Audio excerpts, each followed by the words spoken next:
another edition of It's Just Me, of course, hosted by Brent Fox. And today's title is Perfectly Imperfect. Now, I'm sure that there is an old song, possibly a book, or even maybe some type of movie that has that particular title, but it's well suited for today. Lots and lots of things going on with me personally, none of which I'll ever discuss on the internet. But I wanted to make sure that I carve some time out and be true to my be true to my word and try to come on here if I possibly could, and I I can. So I am here now. A subscriber that I actually had by the name of Cozy just wanted me to talk about football, which I'll start off doing that. But this is a free flowing live. So whatever actually comes to mind is what I'm going to wind up discussing. I will go ahead and discuss the what little I know about the NFL Combine. Now, I wasn't able to sit down and watch everybody's individual 40 times and bench reps and high jumps, broad jumps, things of that nature. The three cone drills and all of that other good stuff. I was not able to watch all that. All right. The information that I did get was, of course, there were some standouts at wide receiver. And I think that, USC receiver, I think Makai Lemon, he didn't run his 40, if I'm not mistaken about that. But there were other drills that he actually did do, which of course was like, I believe, the quarterback receiver drill. I'm not sure if he did a three cone drill or anything else like that. But he, among other receivers, actually looked good. There was a kid from Notre Dame that, shout out to Chris Carter from the Pittsburgh Post Gazette, was actually looking at. I forget the guy's name, and I'm sorry. Just a lot going on, man.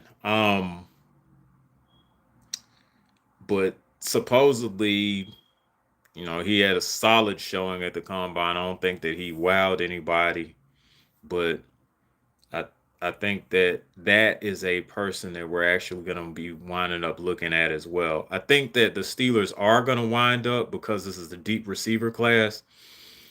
Um, the We're probably going to wind up trying to get a receiver first overall.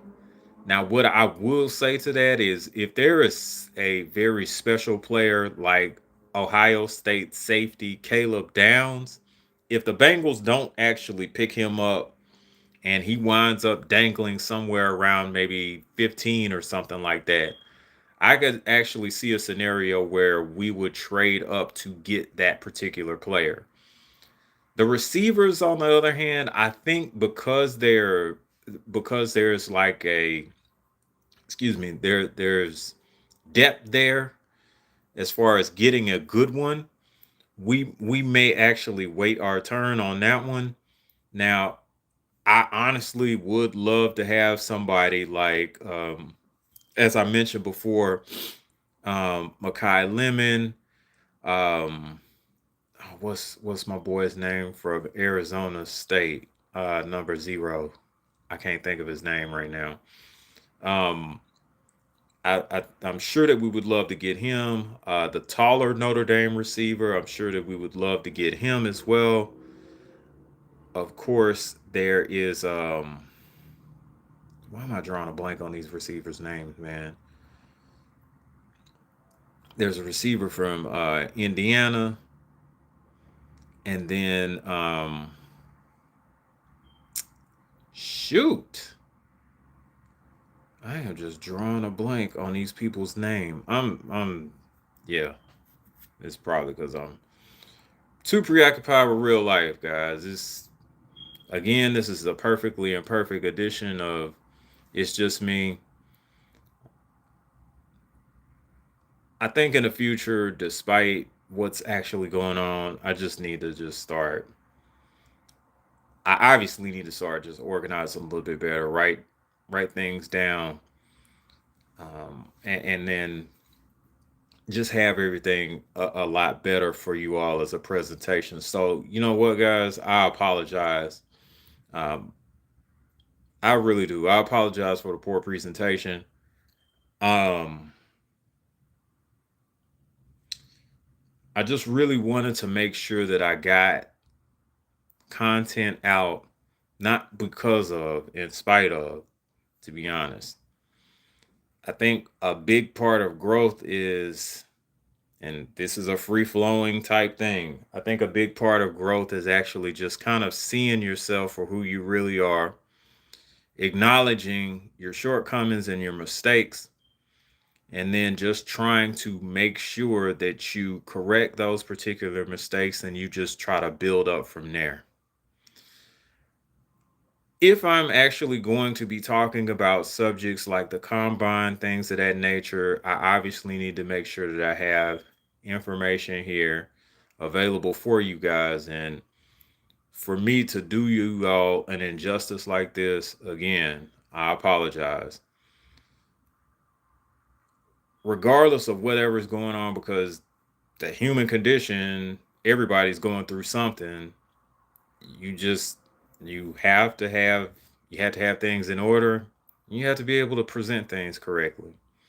So I'll just leave it at that because I don't want to keep sounding like a broken record. But again, to you guys, I'm sorry that I just did not have everything laid out like I should, and then on most occasions actually do. So I just wanted to make sure that I came on here and reached out to my folks. I'm probably, again, this is probably going to be for a good time, not a long time. And, I don't really see anybody on here. So I'm just going to go through some subjects here, or a couple of subjects, to be quite honest with you. And then I will probably wind up calling it a night. But I thank you in advance for those who are actually going to be watching the live. Please make sure that you all hit the like button.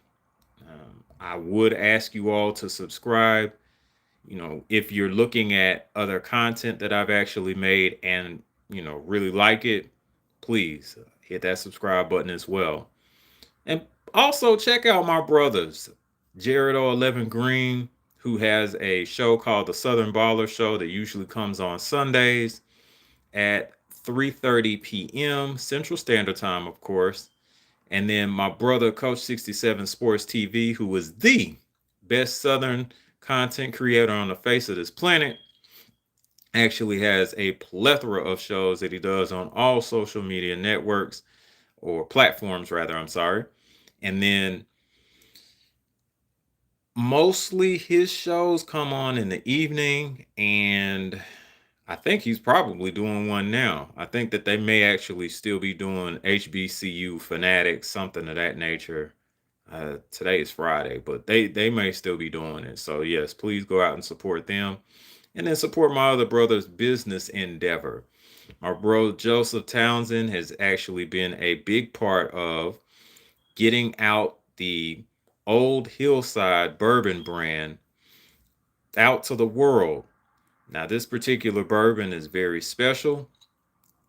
He has a special blend called the Harlem Hellfighters, and that's been, I think it's been like stored in a special wooden barrel for about 191 days, because that's the length of time that they've actually spent fighting in World War II.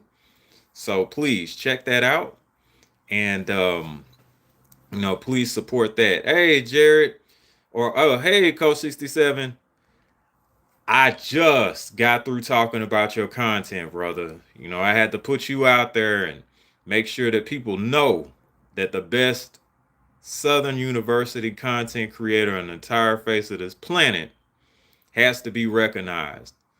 And congratulations again, man, on making that benchmark of 1,000. All right, salute to you, man. Salute to you. Yeah.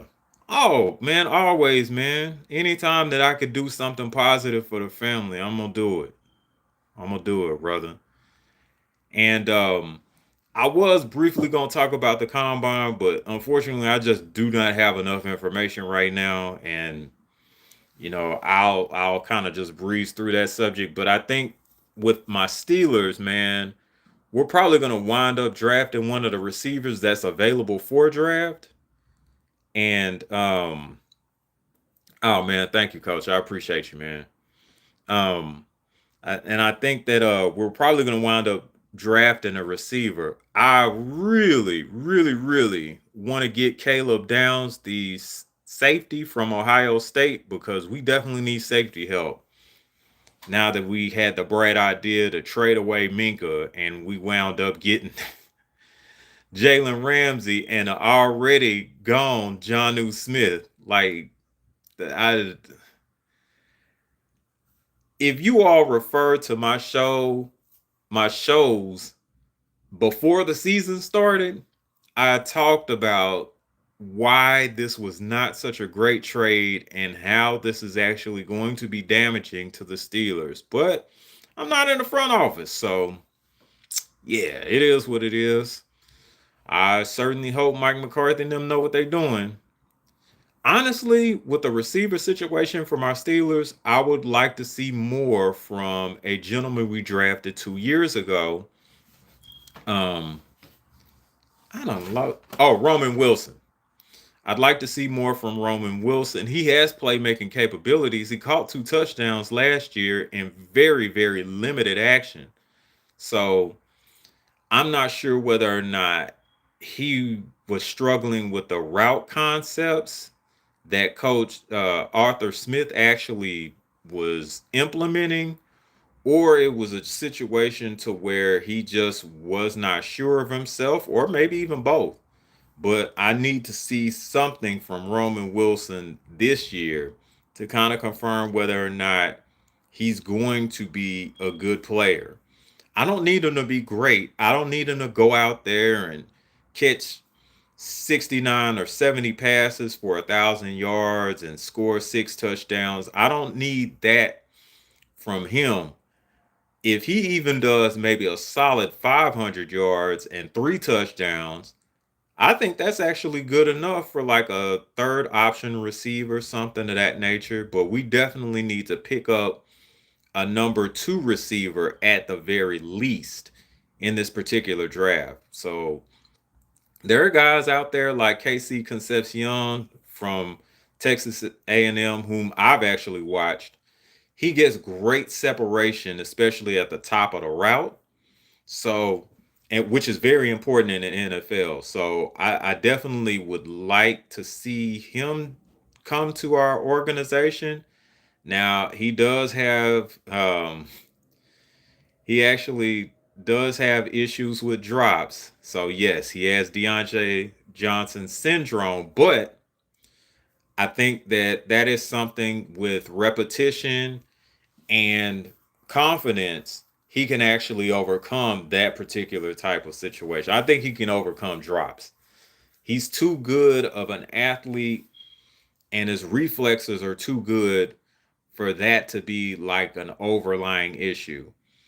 Um, Sometimes the drops are concentration based, so that could be an issue. But I am very sure the NFL has unlimited resources to try to help with concentration issues.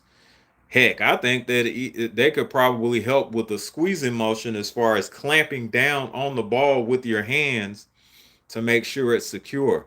So, yeah, the NFL has an endless amount of resources. If Concepcion is able to take advantage of those in the right way, I don't think the hands will be an issue at all.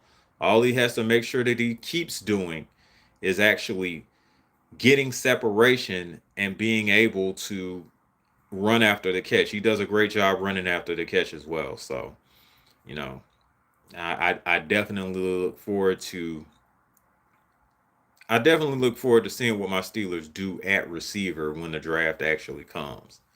So I'll definitely talk about that. The other thing that I'll briefly bring up is this, and it has nothing to do with sports. Today, there was a situation where I was coming home from work. Now I'm driving on the freeway, and on the other side of the freeway was the aftermath of a car wreck. There was a white Honda Civic with all the airbags deployed that was actually sitting on the far right side of the freeway on the opposite side, and there was someone actually inside the car. Now, if there's somebody actually inside the car on the other side of the freeway and they just had an accident, why is nobody looking to make sure that this person is okay? Now, what I'm about to tell you is not to highlight me as some type of hero or anything else like that. It is just the human side of me being concerned about another human being. So I see that there's somebody in the car. What what I did was I actually pulled it on the left shoulder of my side of the highway, jumped out of my truck, and I do not recommend this. Ran across the highway just to make sure that the guy was okay. Now, he did turn out to be okay, and then everyone else who was involved in the wreck turned out to be physically fine at the moment. All right.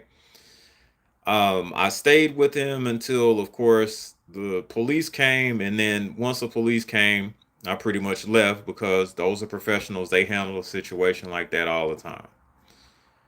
But rather than someone else, there was only one other person that actually stopped and check this out. One other person stopped. They did actually get some of the debris off the road, but this guy was a collision specialist. And let me see if, yeah, this guy was a collision specialist. And rather than actually just try and stay and help, this dude pulls out his business card, gives it to the guy, and leaves. I That type of thing, man. It really makes me question humanity, man. When did we stop caring about people? And there were so many people that were actually just uh, filming the aftermath of the accident and the car and everything. That no one stopped to help this person. I could not have been the only person that saw this particular person inside their car with all the airbags deployed from the other side of the freeway, mind you. I'm not even on the same side of the freeway as this guy. And just because I thought that that person needed help was a good enough reason for me to get out of my vehicle, get out of my comfort zone, really risk my own safety to try to make sure that another human being is going to be okay. I don't understand when we lost sight of that. Yeah, yeah, I do. Yeah, I do.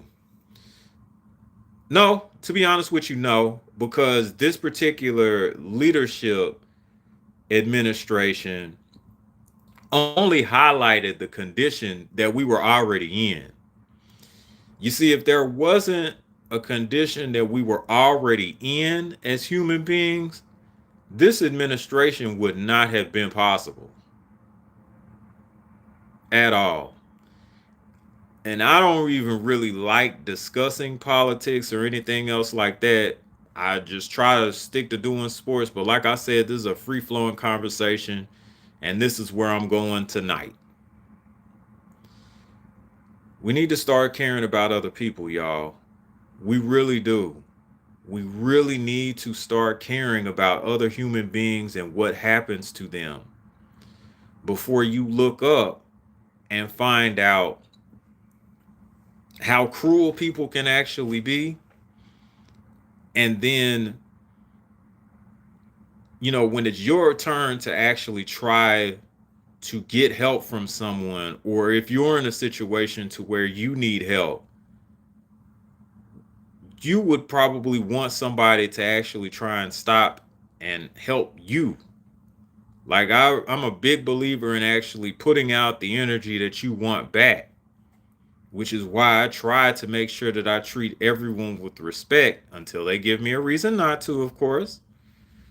But I think it's imperative that we start treating human beings like human beings unless they show you shouldn't. And that's it. That's all. That is it and all. Well, look, on that note, I hope you guys actually wind up doing something positive for someone else. And I definitely appreciate the people that actually came in and also the people that will be watching later on and catching the replay. Yeah, yeah. It was Highway 35. Yeah, it was Highway 35 going to downtown, towards downtown, coach. Um but yeah, the guy's car was turned around and everything, man. And all his airbags was out, and I just happened to see somebody in there, and it's like everybody's just driving past this particular person. They're not even trying to do anything. I'm sure that there was some people actually filming while they were driving by because they were filming while they were driving by when I was trying to help them. So yeah, it was wild, man. It was really, really wild. Yeah. But yeah, man, I'm gonna go ahead and wrap the show up, Coach. I'm here for a good time, not a long time. So I definitely appreciate again anybody coming by tonight, and then also the people that may be watching on replay. Thank you all so much. And hey, y'all, please be good to one another, man, and treat human beings like human beings unless they give you a reason not to. I'll salute Jared, man. I'm about to wrap up the show, brother. But hey, thank you all so much for tuning in to It's Just Me, hosted by Brent Fox. And I'll see y'all next time. I holla.